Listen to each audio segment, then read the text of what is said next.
arranquemos por el rescate. Hoy respiró, compró tiempo Milei y su gobierno, pero la pregunta es, ¿cuánto tiempo y a qué precio? El viernes, cuando la corrida cambiaria parecía consumir al gobierno, se esfumaron 678 millones de dólares del Banco Central, pero fueron 1.100 millones en las últimas 3 jornadas. Y fue esa aceleración de la crisis financiera algo que ocurrió en simultáneo con una doble derrota muy importante y muy contundente en la Cámara de Diputados, en el Congreso Nacional. Son dos caras de la misma moneda. Milei el viernes, aun cuando sostuvo su actividad en Córdoba, muy accidentada, actividad de campaña, miró al abismo a los ojos, miró ese precipicio al cual se asoman los presidentes, no digo más que 1 o 2 veces por gestión. Y claro, ante ese abismo decidió echar mano de los últimos recursos. Son, como decía, dos caras de la misma moneda, el panic show financiero y la doble derrota en el Congreso, porque, claro, el despoder en el Congreso enhebraba ya 14 derrotas al hilo para el oficialismo, que no consiguió aprobar una sola ley suya en lo que va de 2025. Fíjate, del ranking de días en los que más reservas perdió el Banco Central intentando defender una cotización, la del viernes entró en el top 10.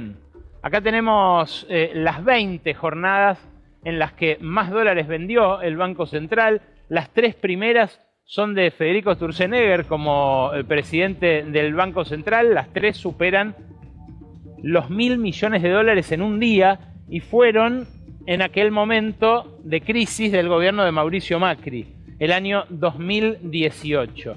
Luis Caputo, como presidente del Banco Central, también tuvo un día en el cual vendió más que lo que se perdió el viernes, 981 millones de dólares, antes de que lo echara del Banco Central Christine Lagarde desde el Fondo Monetario. Después son otras jornadas complicadas que debió enfrentar el macrismo, pero ahí está, en el puesto número 10, la de Caputo con Santiago Bausili en la presidencia del Banco Central, bajo la gestión de Javier Milei. Luego, si uno mira las 10 siguientes, también tienen varias de aquella crisis que se le aceleró a Macri cuando se gastó el crédito del Fondo Monetario.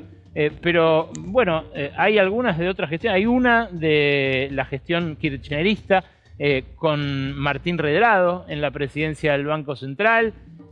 Hay otra de la última gestión kirchnerista con Alejandro Banoli. Pero la mayoría de las 20, como verán, son de este mismo equipo económico que vuelve con distintos presidentes. Claro, un importante empresario hace un tiempo me dijo: vos, si querés mirar cómo ve el empresariado un programa económico, mirá el Merval. Porque el Merval no solamente refleja la cotización de las compañías, sino también cierta confianza en que se puede mantener un esquema de gobernabilidad. Y si uno ve el Merval, lo que encuentra rápidamente son puntos de inflexión que tuvieron que ver en la subida de 2024 con los triunfos parlamentarios de Milei. Triunfos que en este 2025 no consiguió en casi ningún caso. En ningún caso, salvo cuando consiguió, victorias menores, que no se trataran leyes, que se postergaran, que se aplazaran. Ardides que solamente duraron días. Ahora, si uno ve toda la gestión Milei, lo que se encuentra es que en lo que va de 2025, desde ese pico que fue el 9 de enero de este año, la bolsa al viernes pasado llevaba perdido un 40% de su valor. Estamos hablando de que a esos grandes empresarios se les evaporó casi la mitad del valor de sus compañías. Hoy hubo un rebote, un 6 y pico por ciento, a caballo de la expectativa que generó este anuncio de un posible rescate, que ahora vamos a ver hasta qué punto es concreto o puede concretarse por parte del gobierno de Estados Unidos, pero también como respuesta a que se frenó la sangría básicamente por el nuevo dólar soja, por la nueva promoción para los agroexportadores, un negoción para las aceiteras. Claro, desde el balotaje, desde el 22 de noviembre de 2023, todavía sigue muy arriba el Merval, con lo cual no cree el establishment que esté todo perdido todavía. Parecía ese tobogán empinarse el viernes, ¿no? Después de una semana en la que perdieron 15% de valor las acciones, otra en la que perdieron cerca del 10%. Claro, esta semana era un precipicio, así, literalmente. Pero si uno mira desde diciembre de 2023, el momento que asume Milei, ese subidón inicial de pura expectativa se empequeñece un poco. Es un 110% lo que valen más hoy las acciones argentinas que lo que valían el día de la asunción de Milei. Y eso, bueno, también se replica en el riesgo país. El riesgo país, que superó los 1.500 puntos el viernes, hoy bajó abruptamente porque se recuperaron fuerte los bonos, bajó por debajo de los 1.100 puntos. Pero fíjense cómo estaba antes. Llegó a estar en 3.000 después de la pandemia. Estaba 2.500, 2.600 con el gobierno anterior. Claro, se desploma, colapsa, como dice Caputo, hasta llegar a los 400 puntos a principios de este año, pero después vuelve a subir. Y ahora uno podría decir, es un alivio 1.105 frente a las alarmas que sonaban el viernes. Pero es el triple del riesgo país que había a principios de este año. Y esto tiene que ver con los bolsillos de los dueños de la Argentina. Esto es algo que, de vuelta, pone en cuestión la gobernabilidad económica de un gobierno que tampoco parece gozar de un favor popular muy amplio. ¿Qué más se ve en estas circunstancias? Bueno, que las acciones de la Argentina se caen solitas porque todas las de los demás países de la región están volando. Es más, la semana pasada hubo una buena noticia de parte del gobierno de Estados Unidos, que fue una baja de la tasa de interés. Si Estados Unidos baja la tasa de interés, se hacen menos atractivos sus bonos, fluyen los capitales hacia los llamados mercados emergentes. Bueno, Argentina es la línea amarilla. Latinoamérica en promedio es la línea gris de arriba, Brasil es la línea celeste que prácticamente la replica, y la línea violeta son eso que los financistas de Wall Street llaman emergentes, que alguna vez Fidel Castro dijo deberían llamarse sumergentes. Es el famoso sur global, los países fuera de Europa y de Estados Unidos, también del núcleo más dinámico de Asia. Claro, si Argentina tiene activos cada vez más baratos, si las empresas y los bonos de la deuda en poder de los dueños se devalúan de una manera tan abrupta, y un gobierno que viene supuestamente a representar los intereses de esos dueños empieza a ver su boleto picado.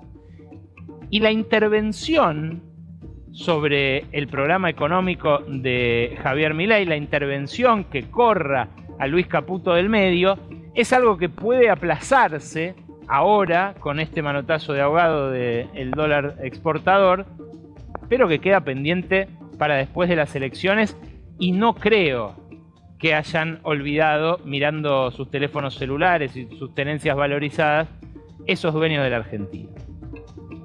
Claro, cuando uno mira además el crédito del Fondo Monetario, lo que dice es, ¿en serio le pueden dar más a Milei?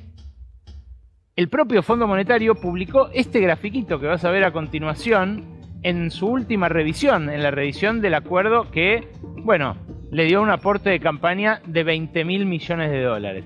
Ahí se ve cómo Argentina se convirtió en el mayor deudor del organismo, y se ve cómo este crédito de facilidades extendidas, Extended Facility Fund, amarillo, engrosó la deuda total, pero a partir de ahora, a partir de finales de 2025, debe empezar a reembolsarse. Esa curva descendente son los pagos netos de Argentina al Fondo Monetario. Y de vuelta, uno miraba el crédito de 44.000 millones de dólares que recibió Macri. mira los 20.000 millones que le concedieron a Milei, de los cuales ya desembolsaron 14.000, y dice, ¿más que esto? ¿Más que esto puede recibir? Bueno, el Fondo Monetario evidentemente no le podía dar más. Pero no solo eso, el Fondo Monetario vio cómo el gobierno incumplió el acuerdo firmado en abril. Y eso hace ruido, al menos institucionalmente, dentro del organismo de la calle 19, con sus mandantes, que son el Tesoro de los Estados Unidos y la Casa Blanca. Por eso, de algún modo, los tweets de hoy del secretario del Tesoro que dicen vamos a hacer lo que haga falta para rescatar a la Argentina, para sostener a un aliado como es Javier Milei en el gobierno de la Argentina, por un momento pareció ser algo así como un patrón que mandó a hacer un mandado a un empleado y que de repente le dice, ¿en serio no podés? Correte que lo hago yo. Eso es básicamente lo que el Tesoro le dice al Fondo Monetario cuando aparece la posibilidad de un préstamo directamente concedido por la administración de Donald Trump. Pero claro, eso no tapa la realidad de los próximos 2 años. Los vencimientos que tiene Javier Milei de aquí hasta el final de su mandato, tanto con organismos multilaterales como con los acreedores privados. Fíjate, son 15.600 millones de dólares los que vencen en bonos entre 2026 y 2027. Son 9.500 millones de dólares los que vencen con el Fondo Monetario, que ya, como les decía, a final de este año empieza a tener cobros netos, o sea, a desembolsar menos de lo que cobra. Tiene 800 millones más con el Club de París. Tiene vencimientos en BOPREALES, vencimientos de los préstamos de corto plazo, estos repos que le dieron bancos de Wall Street al Banco Central. En fin, son 44.000 millones de dólares que vencen hasta el final del mandato de Milei, que si uno le saca lo de los organismos internacionales que pueden llegar a refinanciar, sigue siendo una montaña de guita, 34.000 millones de dólares. Claro, si toda esta montaña de plata iba a ser refinanciada porque los mercados le iban a volver a prestar a Caputo, que esa era la apuesta, bueno, el triunfo del 26 de octubre tendría que ser muy abultado para que el riesgo país baje de los 1.100 y pico en lo que está hoy a los 300 que permitirían esa refinanciación. Si no, es game over para este programa económico. Y game over significa devaluación. Una devaluación que ahora probablemente sea mayor por cómo se están consumiendo esa cantidad de granos que quedaban para después para llegar a las elecciones. Esto es la gran pregunta. ¿Cuánto y a qué precio está comprando tiempo el gobierno para que hoy no haya seguido el colapso financiero del viernes pasado? Claro, no pudieron volver a los mercados, los vencimientos se acercan, el Fondo Monetario es un acreedor privilegiado, no se le puede hacer quitas. En el mejor de los casos, a diferencia de 2018, le podrá refinanciar sus propias acreencias, pero no va a poder cubrir los pagos a los acreedores privados. Si no hay posibilidad de hacer un megacanje, si la disyuntiva que se presenta ahora es devaluar mucho o muchísimo, y si encima va a haber que ajustar más, ¿qué va a pasar con la economía real?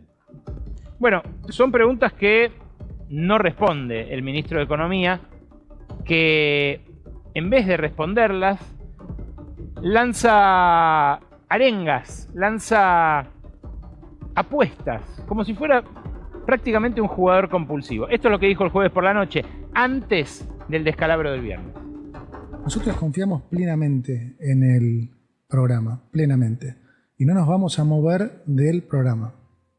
Es decir, vamos a vender hasta el último dólar en el techo de la banca. El programa se diseñó así y está hecho para que los dólares, tanto del central como los que hemos comprado, esos dólares sirvan para defender el techo de la banda. Claro, dijo esto y es con lo que nos quedamos casi todos por la sorpresa que generó. Pero también dijo esto, escuchá. Esencialmente es por lo que acabo de decir, porque es un programa sólido, porque al no haber más emisión de pesos, está muy bien capitalizado el Banco Central, hay suficientes dólares para todos. Claro, decir vamos a vender hasta el último dólar es algo audaz, pero decir que hay dólares para todos es más audaz todavía. Fíjate vos lo que pasó en los meses que son fuertes habitualmente de liquidación de divisas por parte de los exportadores. Esta es la intervención del Banco Central en la era Milei. Al principio arrancó comprando muchas reservas porque el dólar estaba alto. Lo hizo saltar de 400 a 800, apenas asumió, eran menos de 400 el oficial. Claro, decían que había que tomar como referencia el paralelo, pero la verdad que los exportadores usan el oficial.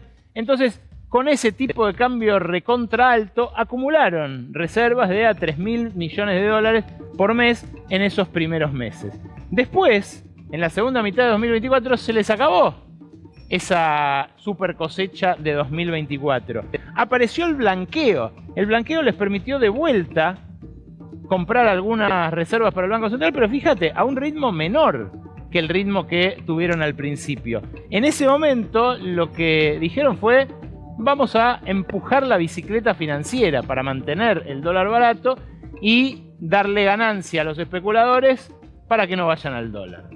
Claro, eso se agotó también hacia el verano y ahí empezaron a sangrar reservas. Marzo, ese mes en el que pierden 1.400 millones de dólares de reservas, es el mismo marzo que les picó la inflación al 4%. Y ahí, chau tablita.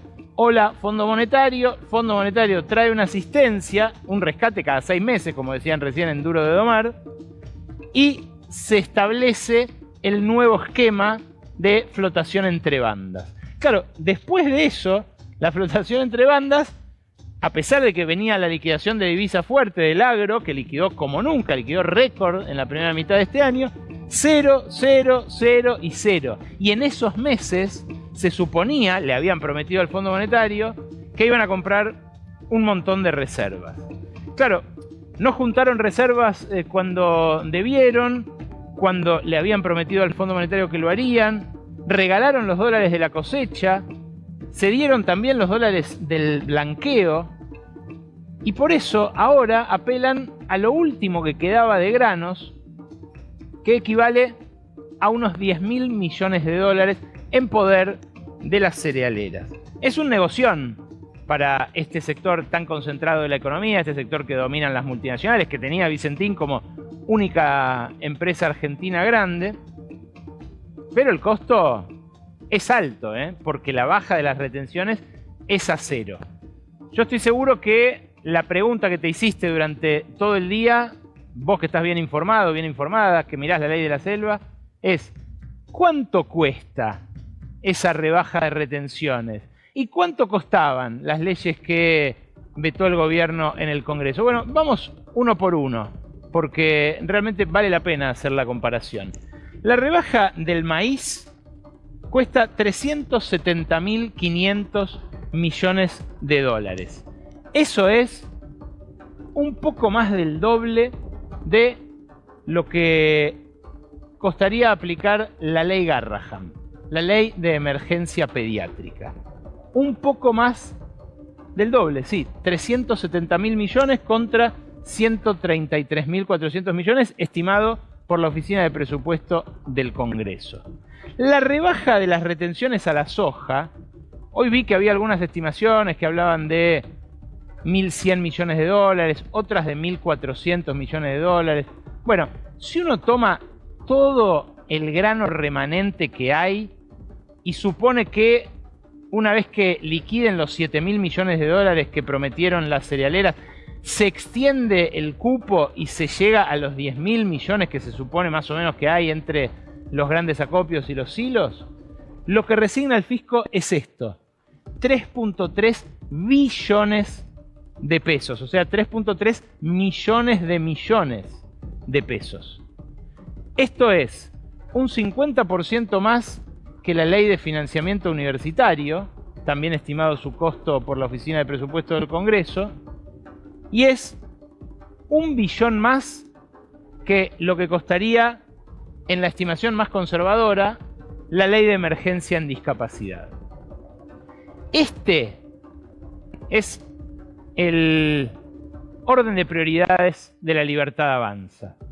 Mantener el dólar a raya, entregarle un negocio a las grandes acopiadoras, que no es para los productores, ¿eh? No se confunda la gente, no es esto de los piquetes de la abundancia, nada. El productor ya vendió en la mayoría de los casos. Hoy me decía un asesor del sector agropecuario: todos mis clientes están a las puteadas, porque esto descuajeringa la cadena de pago. Sí, va a llegar más plata a las cerealeras, probablemente alguno que se quedó sin vender pueda vender más caro, pero es una sola vez, es en esta ventana nada más.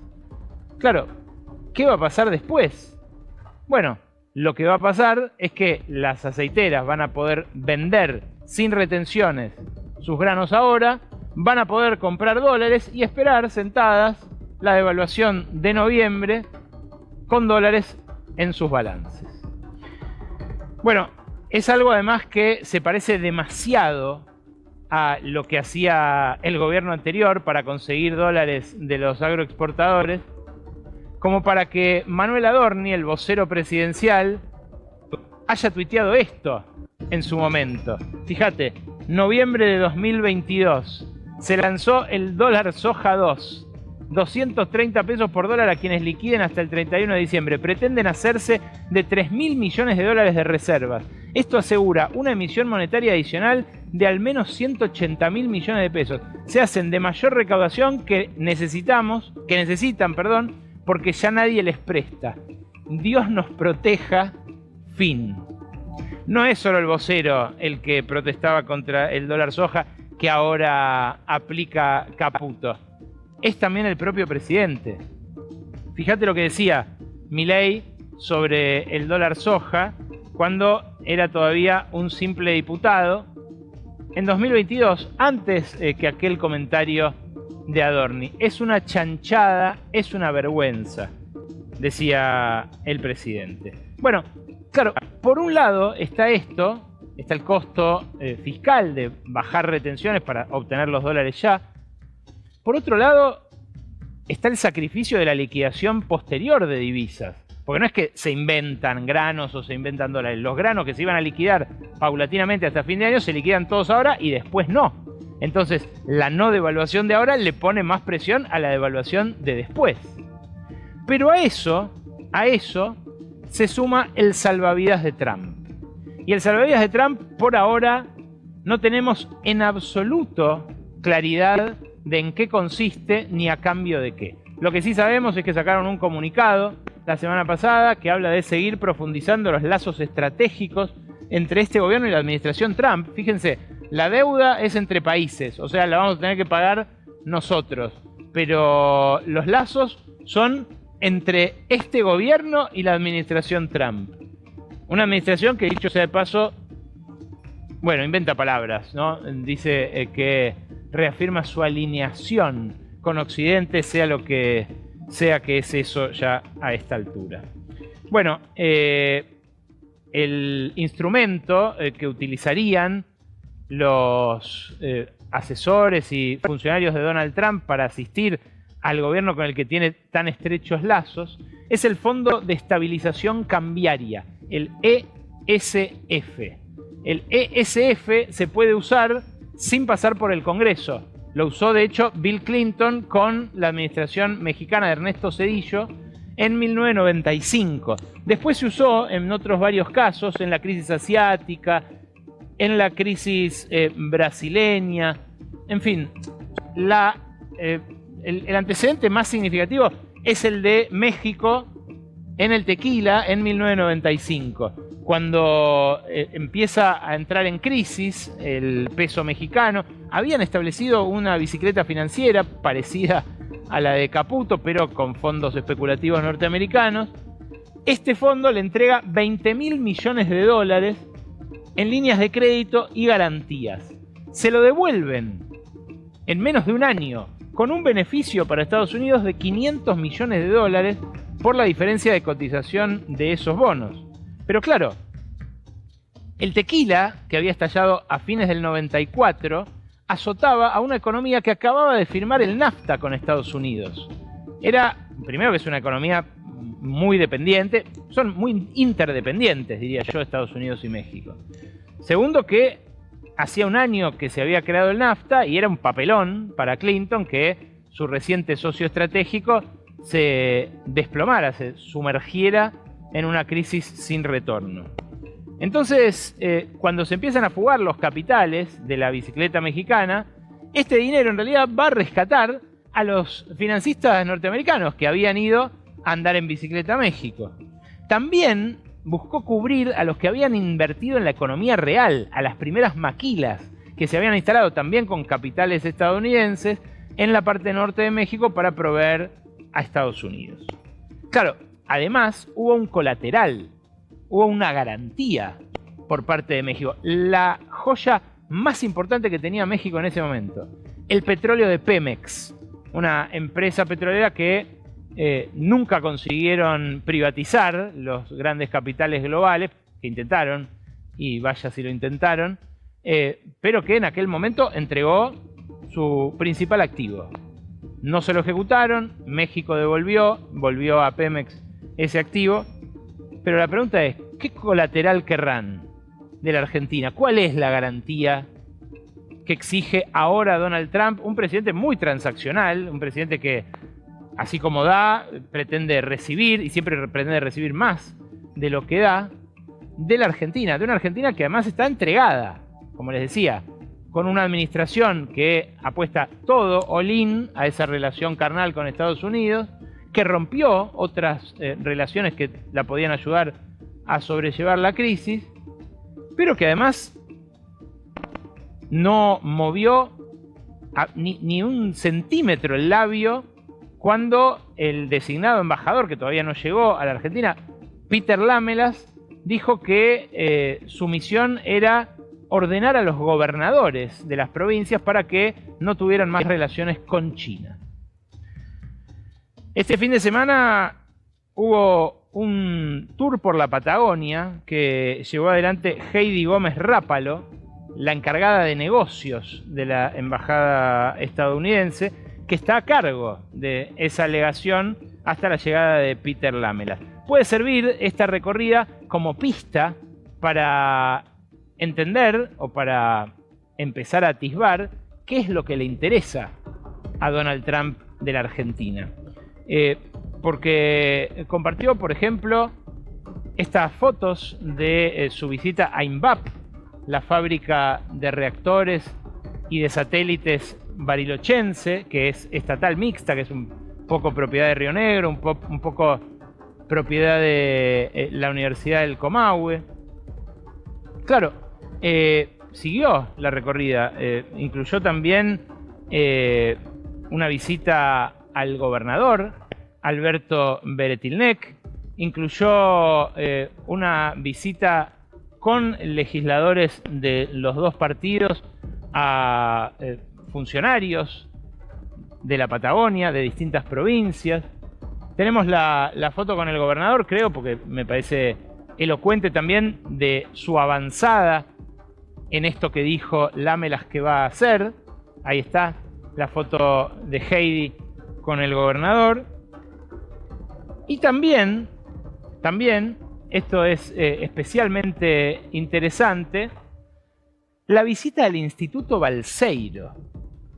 Un instituto que, bueno, forma los físicos y los ingenieros nucleares, que está en crisis presupuestaria, que está viendo cómo se le escapan todos los profesores a universidades privadas, a otros centros de estudio fuera del país, y que además formó a Demian Reidel, un funcionario, el más excéntrico quizás de los funcionarios de Javier Milei, que también tuvo su paso por la administración Macri, y que cambió copernicanamente el proyecto nuclear de la Argentina. Abandonó no solo la construcción de Atucha 3, sino también del reactor modular que estaba desarrollando la Argentina, el CAREM, y dice ahora que va a hacer otros reactores más pequeños de 300 megawatts, que son justo los que quiere Estados Unidos que se hagan en el mundo. Sin embargo, empiezan a aparecer los cuestionamientos. Cuestionamientos incluso en Estados Unidos a esto que se propone hacer el secretario del Tesoro, Scott Bessent, con la Argentina, que tranquilamente nos podemos enterar mañana. Infobae dijo el sábado que serían 30.000 millones de dólares los que entregaría este fondo. Hubo otras apuestas que tienen más que ver con lo que hay en el fondo. El fondo tiene activos líquidos por 22.000 millones de dólares. Pero fíjense lo que tuiteó hace un rato Elizabeth Warren, que fue líder de la bancada demócrata, que ahora es una senadora muy pesada de Massachusetts, del establishment demócrata. Primero, Trump nos hizo pagar precios más altos por el café y la carne para apoyar a un golpista convicto en Brasil. Se refiere a los aranceles que impuso Trump a las importaciones desde Brasil en Estados Unidos, que son básicamente café y carne vacuna. Claro, fueron para defender a Bolsonaro, que igual terminó condenado a un par de décadas en prisión. Ahora quiere que los contribuyentes estadounidenses rescaten a su amigo Milei en Argentina. Trump debería dejar de aumentar los precios para los estadounidenses y de regalar nuestro dinero a sus amigos corruptos.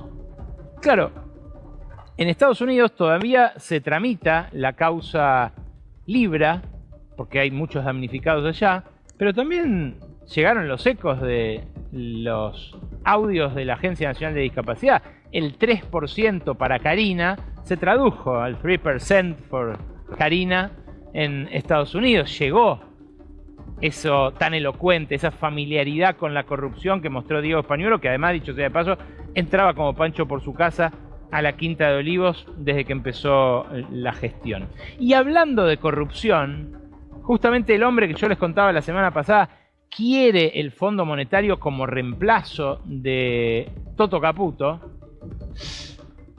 En estos últimos días apareció salpicado por un caso de corrupción monumental, del que vamos a hablar con Claudio Lozano en instantes. Sí, el caso Vicentín. No fue él directamente señalado por la Justicia Federal de Comodoro Pi, pero sí su principal colaborador, Lucas Liach.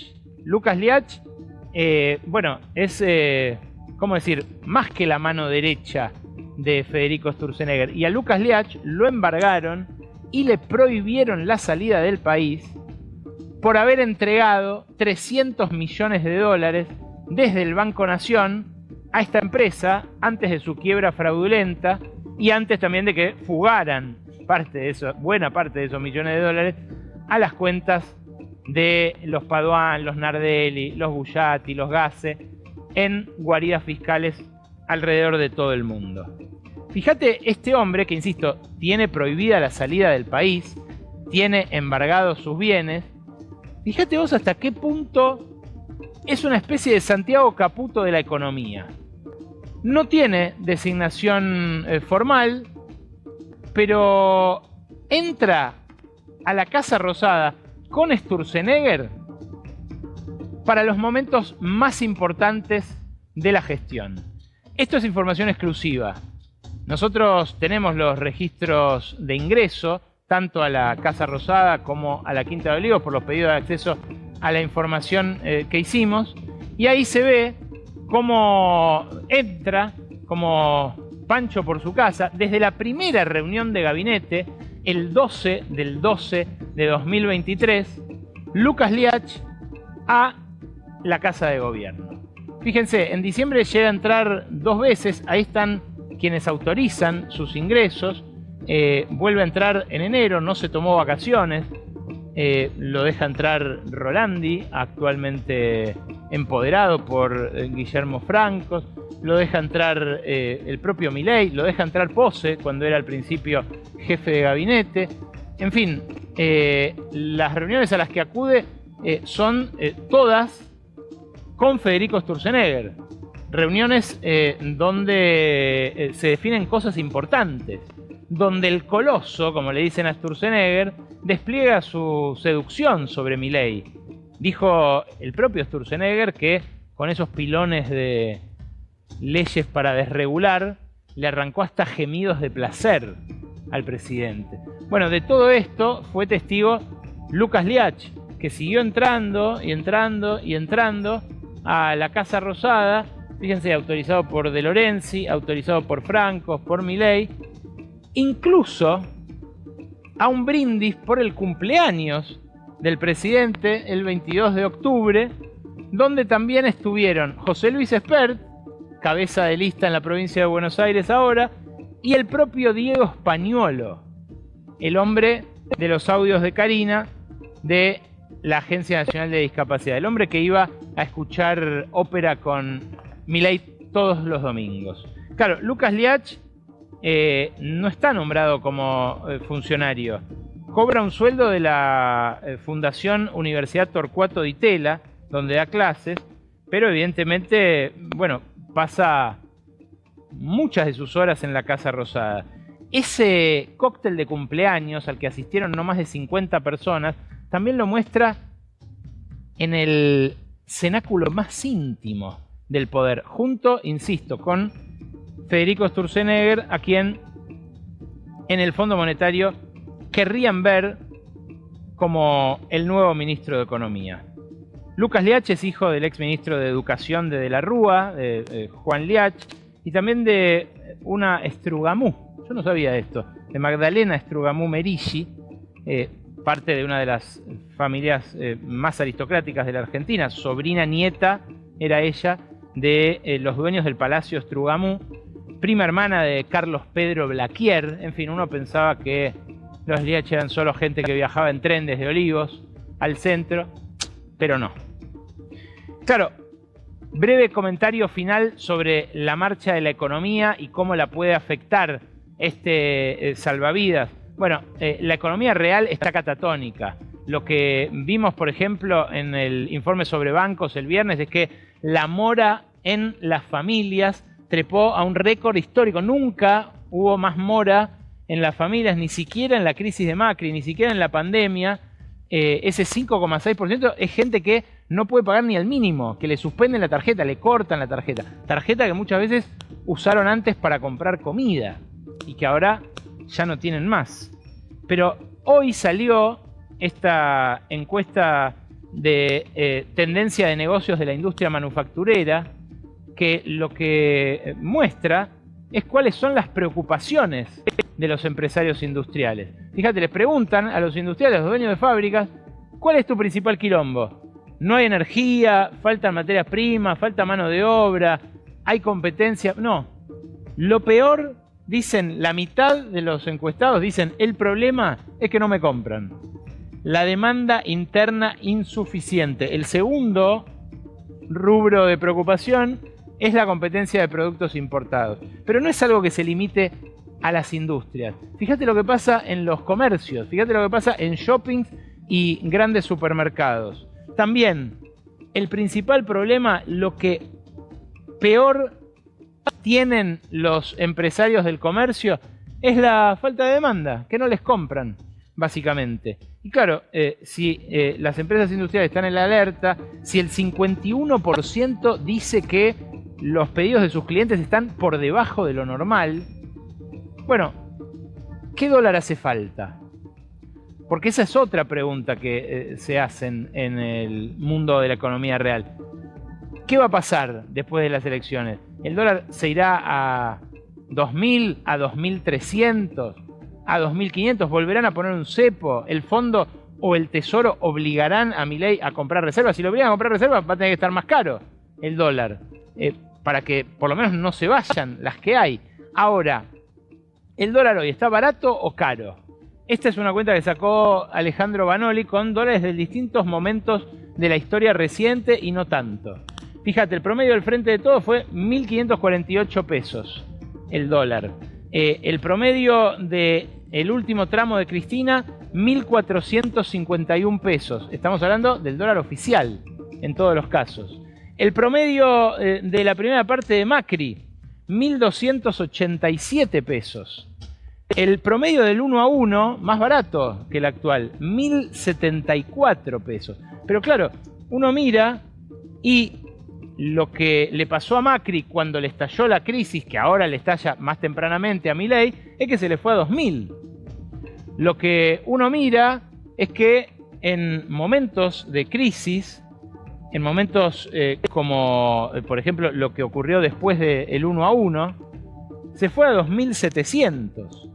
Néstor Kirchner, que mantuvo durante mucho tiempo sueldos bajos, que luego se recuperaron, tuvo el dólar en 2.150, un momento en el que la industria le resultaba floreciente la situación.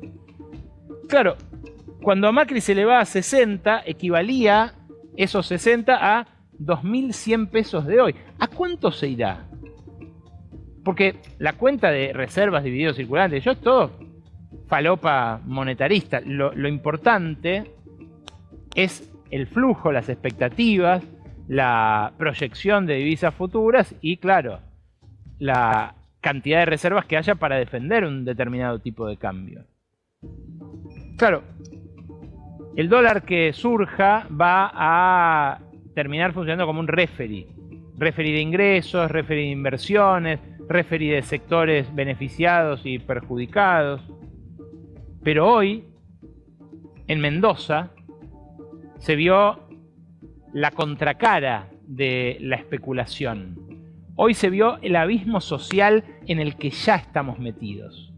Hoy lo que se vio en Guaymallén es una pueblada por un camión de carne que terminó en batalla campal entre los vecinos que querían saquear esa carne que terminó volcada en la ruta, y en represión con gases lacrimógenos y balas de goma por parte de una policía que intentó impedirlo.